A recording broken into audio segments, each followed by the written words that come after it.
찬양을 받으실 우리 하나님께 영광의 박수 올려드리겠습니다. 우리 함께 우리 축복의 인사를 나누도록 하겠습니다. 우리 좌우, 우리 앞뒤 이렇게 바라보시면서 힘차게 인사하겠습니다. 참 잘 오셨습니다. 참 잘 오셨습니다. 참 잘 오셨습니다. 우리 한 번 더 이렇게 인사합니다. 주 안에서 사랑합니다. 축복합니다. 주 안에서 사랑합니다. 축복합니다. 기도하겠습니다. 사랑의 주님 감사합니다. 오늘 저 장애인 주일을 맞아서 저희들을 이 전으로 부르시고 함께 한 몸 된 공동체로서 주님 앞에 예배드리게 하심을 감사합니다. 이 시간 저희들 말씀을 들을 때 이 말씀이 하늘에서 내려오는 주님의 음성으로 들려지게 하시고 이 말씀을 들음으로 깨닫고 우리 공동체가 주님 안에서 얼마나 소중한 공동체인지 주님이 만들어 가실 그 공동체를 함께 꿈꾸며 나아가는 귀한 예배의 시간, 말씀의 시간 되게 하여 주시옵소서. 예수님의 이름으로 기도드립니다. 아멘. 오늘은 말씀드린 것처럼 장애인 주일입니다. 총회에서 정한 또 주일이기도 하고요. 우리가 함께 예배를 드릴 때 오늘 함께 읽은 이 성경 말씀은 이렇게 선포하고 있습니다. 몸은 하나다라고 선포를 하고 있습니다. 12절을 한번 다시 보실까요? 12절 우리 같이 한번 읽어보도록 하겠습니다. 몸은 하나인데 많은 지체가 있고 몸의 지체가 많으나 한 몸임과 같이 그리스도도 그러하니라. 아멘. 이 말씀은 우리 교회라고 하는 우리 본계교회뿐만 아니고 교회라고 지금 존재하고 있는 이 땅에 존재하는 모든 교회를 정의하는 그 교회 공동체를 정의하는 데 있어서 아주 핵심적인 위치를 차지하고 있는 말씀입니다. 그렇습니다. 교회는 원래부터 어떤 사람들의 모임으로서 존재하는 것이 아니라 그리스도의 몸으로서 존재했다라는 것을 알 수가 있습니다. 그리고 우리는 그 몸의 각 부분을 이루고 있다라는 것. 그러니까 오늘 장애인 주일인데요. 장애가 있느냐 없느냐 그것도 사실은 그렇게 중요하지 않습니다. 그리고 무언가를 능력 있게 잘 하느냐 또 능력이 없냐, 혼자서도 잘할 수 있느냐, 다른 사람들의 도움이 필요하냐라고 하는 그런 조건이 교회라고 하는 공동체 안에서 그 사람의 어떤 자리를 정하는 기준이 될 수도 없고 또 되어서도 안 된다라는 말씀을 하고 있습니다. 바울은 교회를 설명할 때 몸이라고 하는 비유를 분명히 쓰고 있습니다. 왜 몸일까라는 생각을 해보게 됩니다. 몸이라고 하는 것은 각 지체를 이렇게 떼어서 보면 어떤 게 더 중요할까라는 것을 생각하는 것은 사실은 굉장히 합당하지 않다, 합리적이지도 않다라는 것을 알 수 있습니다. 자, 우리가 지금 각 몸의 부위들을 한번 떼어서 한번 생각을 해볼까요? 어디부터 뗄까요? 네, 좀 심각해지시는 것 같은데 너무 심각하게 상상하지는 마시고요. 머리부터 시작을 해서 귀, 눈, 코, 입, 그리고 팔도 좀, 그리고 몸통, 그다음에 심장, 폐, 간, 위장, 대장, 직장, 쓸개. 가끔 쓸개 빠진 분들이 계시죠. 그리고 이렇게 뼈, 근육, 힘줄 등등 발가락까지 가면요, 새끼 발가락에 그 새끼 발가락의 그 발톱까지. 자, 그러면 어떤 게 더 중요할 것 같습니까? 그렇게 말씀하시면 제가 더 할 게 없는데 여러분 한번 생각해 보십시오. 눈이 더 중요할까요? 귀가 중요할까요? 네, 쌤입니까? 심장이 더 귀중합니까? 폐가 더 중요합니까? 네. 근데 가끔 생각해 보면요, 눈과 귀 중에 귀는 전혀 불편함이 없고 눈이 불편하신 분들은 눈이 더 중요하다라고 생각할 수 있습니다. 상황이 그러니까. 그러니까 상황이 좀 우리로 하여금 좀 주관적으로 다르게 느끼게 할 뿐이지, 실은 그 어떤 지체도, 우리 몸의 어떤 기관도 너는 나보다 더 못하다 또는 더 좋다, 귀하다라고 말할 수 있는 지체는 하나도 없습니다. 그러니 우리의 몸의 모든 지체는 각각 모양과 기능은 다르지만 그 다름 때문에 서로 결코 싸우지 않습니다. 왼팔과 오른팔이 싸우는 경우 보셨습니까? 눈과 귀가 싸우는 거 보셨습니까? 폐가 어느 날 심장한테 야, 너 그만 좀 뛰어라. 어떻게 하루도 쉬지 않고 뛰냐? 시끄러워서 잠을 못 자겠다. 그래도 심장이 그래, 그렇다면 내가 잠을 잤게. 잠을 자면 어떻게 되겠습니까? 폐도 같이 죽자는 얘기입니다. 그러니까 오늘 17절 말씀에도 보면 온몸이 눈이면 어떻게 되겠는가라는 역설적인 질문을 하고 있습니다. 자, 18절 한번 볼까요? 18절에서는 하나님이 그 원하시는 대로 지체를 각각 몸에 두었다라고 말씀을 하고 있습니다. 서로 다른 부분들이 함께 있어야만 살아 움직이는 몸으로서의 기능을 할 수 있다라는 것을 강조하시는 것이죠. 여러분, 교회는요 그렇습니다. 우리 몸의 각 지체들이 각각 다른 모양과 기능들을 하는 것처럼 교회는 사실 눈만 있는 게 아니고요, 심장만 있는 게 아니고 발가락만 있는 것도 아닙니다. 그러니 교회는 비슷한 사람들끼리 모여있는 그런 공동체가 또는 단체가 아닙니다. 서로 너무나 다른 사람들이 하나가 되었다라고 하는데, 한 몸이 되었다고 하는데, 그 조건을 보니까 무엇으로 되었는가 보니까 우리가 뭐 인격이 좋아서 또는 마음이 잘 맞아서, 이게 아닙니다. 여러분, 성령 안에서 하나님께서 한 몸을 이루게 하셨다라고 선포하고 있는 것입니다. 그런데 지금 우리 본계교회 나오고 있는 분들은요, 서로 바라볼 때 우리가 서로 성격이 맞아서 뭔가가 마음이 잘 맞아서 이렇게 모여졌다라고 생각하시면 안 됩니다. 지금도 끊임없이 마음이 다르고요, 생각이 다르고 의견이 다르고요, 아주 많이 다릅니다. 그런데 우리는 어떻게 이 자리에 앉아서 함께 예배드리고 있죠? 우리는 어떻게 우리가 한 몸이다라고 우리가 이렇게 선포하면서 우리는 한 가족이다라고 이야기하면서 나아갈 수 있죠? 그것은 우리에게 조건이 있는 게 아니고 하나님께서 성령 안에, 그리스도 안에서 하나가 되게 하셨기 때문이라는 것을 항상 기억하실 수 있기를 바랍니다. 자, 22절 볼까요? 유심히 좀 봐야 될 말씀인데요, 같이 한번 22절을 읽어보도록 하겠습니다. 그뿐 아니라 더 약하게 보이는 몸의 지체가 도리어 요긴하고. 아멘. 바울은 이 말씀 속에서 약해 보이는 지체를 우리가 좀 눈 감아주자, 좀 참아주자라고 말하는 게 아닙니다. 오늘 22절 말씀에서는 그 약하게 보이는 몸의 지체가 어떻다고요? 도리어 그 공동체 안에 하나님께서 요긴하게 쓰시는 지체가 될 수 있다는 말씀입니다.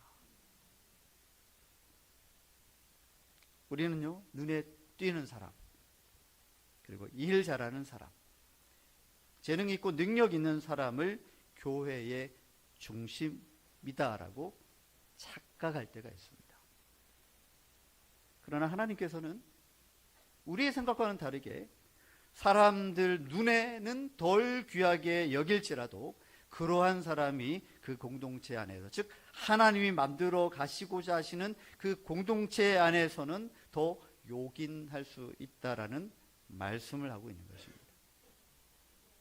우리 간혹, 제가 일부 때는 말씀 안 드렸는데, 만 70세가 되시고 은퇴하신 장로님들, 권사님들, 집사님들이 계시잖아요. 가끔씩 그런 생각 하시는 것 같아요. 나는 이 교회에서 쓸데없어. 아닙니다, 여러분. 하나님은 그걸로 우리 교회에 필요하다, 쓸데있다, 없다, 그걸로 판단하지 않으십니다. 어떻게 말씀하신다고요? 모든 사람들이 심지어 우리 눈에 연약해 보이는 지체라고 할지라도 그 공동체 안에서 요긴하게 하나님의 손으로부터 쓰임받는다 말씀하고 있는 것입니다. 제가 아는 한 교회에서 있었던 일입니다. 발달 장애를 가진 아이가 엄마와 함께 주일 예배에 나오기 시작을 했습니다. 그 아이는 그 예배 중에 발달 장애를 가졌기 때문에 가만히 앉아 있지를 못했습니다. 그래서 소리를 갑자기 설교하는 중에 소리를 갑자기 확 내기도 하고 자리에서 벌떡 일어나서 밖으로 나가는 게 아니고 예를 들면 우리 교회 같으면 이 복도에 막 마구마구 돌아다니게 됩니다. 몇 주는 괜찮았습니다. 그런데 시간이 지나면서 주변의 성도님들의 시선이 좀 달라지기 시작을 했습니다. 그러나 직접 뭐라고 하시는 분은 없었습니다. 그런데 슬금슬금 그 자리를 옮기기 시작합니다. 몇 주 지나고 나니까 그 아이와 엄마가 있는 그 좌석 근처에는 좌석이 계속 비기 시작을 합니다. 그 엄마는 그걸 모를 리가 없습니다. 느껴지는 게 있잖아요. 어느 주일부터 그 가정은 교회에 더 이상 나오지 않았습니다. 사실 아무도 교인들이 그 가정을 향해서 이젠 좀 오지 마십시오 라고 말하지 않았습니다. 그런데 그 가정은 떠났다는 얘기죠. 자, 그 교회 성도님들이 이 가정에 대해서 악의가 있었습니까? 아닙니다. 악의가 있었던 게 아니에요. 그런데 이 가정은 느낀 겁니다. 악의가 아니더라도 우리는 이 교회로부터 환대받고 있는 존재는 아니구나. 그리스도 안에서 한 몸이라고 하면서도 성령 안에서 우리가 한 몸이라고 말은 하는데 마치 마음과 몸이 따로 노는 것처럼 이 공동체 안에서 더 이상 따스한 온기, 그 환대를 느끼지 못했다라는 거죠. 저는 그 이야기를 들었을 때 개인적으로 참 마음이 아팠습니다. 그 교회는 왜 그랬을까라는 것에 대해서 마음이 아팠던 게 아니고요. 어쩌면 나도 이들과 크게 다르지 않을 수 있겠구나. 나도 모르게 사람들을 밀어낼 수도 있었겠구나. 나와 다르고 또 어떤 불편함 때문에 나도 모르게 사람들을 밀어낼 수도 있었겠구나. 이런 생각이 들었습니다. 여러분, 우리는 자신은 악의가 없는데도 불구하고 사람들을 밀어낼 수도 있는 겁니다. 나쁜 마음이 없어도 충분히 우리는 사람들을 우리의 경계로부터 바깥으로 밀어낼 수 있는 것이죠. 말로는 사랑을 말하지만 실제로는 내가 익숙한 방식으로 유지되어지는 것을 더 원할 때가 많이 있는 겁니다. 우리 21절 같이 한번 읽어볼까요? 21절입니다. 눈이 손더러 내가 너를 쓸 데가 없다 하거나 내가 너를 쓸 데가 없다 하지 못하리라. 예수님께서 당신의 핏값으로 사신 그 몸의 그 지체에게 우리가 쓸데없다라고 말할 권리는 우리에게는 없다라는 얘기입니다. 그럼 누가 판단하는 겁니까? 쓸데있다와 없다를. 오늘 본문은 우리에게 좀 더 명료한 메시지를 전하고 있죠. 우리는 적어도 교회 공동체 안에서는 누군가는 쓸데가 있고 누군가는 쓸데없는 사람이라고 하는 인식과 시선을 가지지 않도록 우리는 늘 자신을 잘 살펴봐야 됩니다. 솔직히 말씀드리면 저도 여기에 대해서 자유롭지 못합니다. 가끔 그런 생각이 들 때가 있거든요. 여러분, 제가 담임 목사로서 이렇게 교회를 같이 이렇게 목회를 해 나가다 보면 저는 다 보입니다. 교회에는 아무리 봐도 그래도 열심히 하는 분들이 있고요. 눈에 띄게. 그리고 열심히 하고 싶으나 또 상황이 안 되는 분들이 있습니다. 그건 뭐 믿음의 불량일 수도 있고요. 또 상황 때문일 수도 있고 또는 기회가 또 주어지지 않을 수도 있습니다. 또는 그분이 갖고 있는 또 성격 때문일 수도 있습니다. 눈에 잘 띄고 열심히 잘하고 또 적극적으로 해내고 또 맡기면 정말 이렇게까지 할 수 있구나라고 싶을 정도로 감동이 될 때가 있습니다. 이러면 참 좋습니다. 감사한 일이죠. 그런데 문제는 뭐냐 하면 그렇게 감사하는 마음만 갖고 있으면 되는데 그 다음으로 가는 게 문제더라고요. 이게 뭐냐면 열심히 하는 분들은 열심히 하는 분들대로 눈에 띄는 대로 참 감사하다. 우리 공동체에 이런 분들이 있어서 너무너무 고맙다. 마음만 가지면 되는데 그 다음에 어디로 가냐면 눈에 잘 안 띄는 분들, 열심히 할 것 같은데 여전히 안 하고 있는 분들, 시켜도 안 하고 안 시키면 더 안 하고 몇 년 동안 특별히 교회 안에 제 역할을 할 법도 한데 하지 않는, 그리고 해내려고 하는 의지도 보이지 않는, 그래서 그럭저럭 그냥 교회를 다니고 있는 그런 모습을 보고 있으면 사실은 솔직히 말씀드리면 답답한 심정이 듭니다. 그러면서 주님도 답답하지 않습니까? 라고 기도할 때가 있습니다. 그러니 열심히 잘하는 분들과 그렇지 않은 분들 사이에 비교가 저도 모르게 되고 있더라는 거예요. 그런데 어느 날 주님께서 제가 기도하는데 이런 마음을 주셨습니다. 김 목사, 잘 들어라. 너의 눈에 잘 띄고 열심히 하고 잘하고 능력 있고 충성하고 신실한 사람들이 있지. 그 직분을 따라 잘 감당하는 사람이 너의 눈에도 좋으면 내 눈에도 좋단다. 그런데 김 목사, 잊어서는 안 되는 게 있어. 나는 그렇게 열심히 잘하는 사람들만 위해서 내 아들을 보낸 게 아니야. 나는 그 사람들만 사랑하는 게 아니야. 나는 너의 눈에 띄지 않는 그 사람들이 있지? 그 사람들도 나는 참 사랑한단다. 너에게는 몰라도 나에게는 참 소중한 존재란다. 잊지 마렴. 이렇게 말씀하시는데 여러분, 이게 제가 지어낸 게 아니에요. 실제로 제가 기도하는데 어느 순간 이런 마음이 감동을 주시는데 제가 그래서 그날 회개했습니다. 다시는 사람들을 기능적으로, 능력으로, 눈에 얼마나 잘 띄냐로, 그 열심으로 판단하거나 마음에 담지 않겠다라는 그런 결심을 하고 회개를 하고 기도를 했습니다. 자, 그러면 그게 지금 잘 되고 있을까요? 여러분, 쉽지 않습니다. 그렇게 잘 된다고 제가 잘 말씀드리기가 좀 부끄럽습니다. 그러나 방향은 제가 깨달았다는 얘기죠. 우리 공동체는 그런 방식으로 우리가 판단해서는 안 되겠구나. 하나님은 나의 눈에 전혀 띄지 않는 그분도 우리 교회 공동체 안에 있다면 하나님은 그분도 내가 상상할 수 없을 정도로 그분을 사랑하고 계시는구나. 여러분, 오늘 우리가 사랑부 가족들과 함께 예배 드리는 날입니다. 오랜 시간 장애를 가진 아이를 돌보면서 살아오신 그 부모님들은 사실은 우리가 상상할 수 없을 정도의 책임감과 무게감, 그걸 가지고 사실 버텨오셨습니다. 몸은 몸대로 피곤하고요.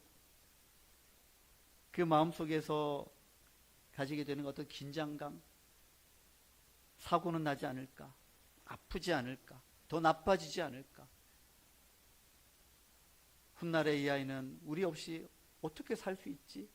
라고 하는, 남들은 결코 쉽게 우리가 이해합니다라고 말하는 것조차 부끄러울 정도로 사실은 알지 못하는 눈물들이 있습니다.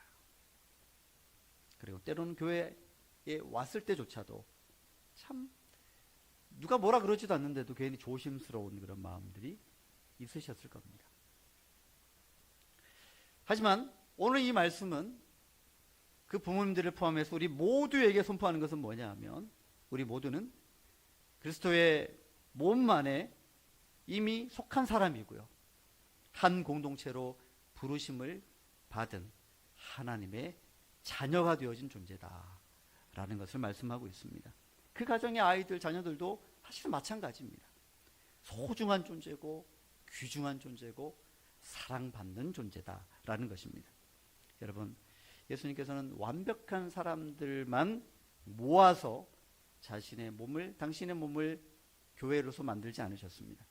거기는 상처 입은 사람들, 연약한 사람들, 도망쳤던 사람들, 또 도망칠 수도 있는 사람들, 배반할 수 있는 사람들, 그런 세상에서 보기에는 어쩌면 또 형편없는 사람들, 그 모두들을 다 불러 모으셔서 당신의 몸으로 삼아 주셨다는 것입니다.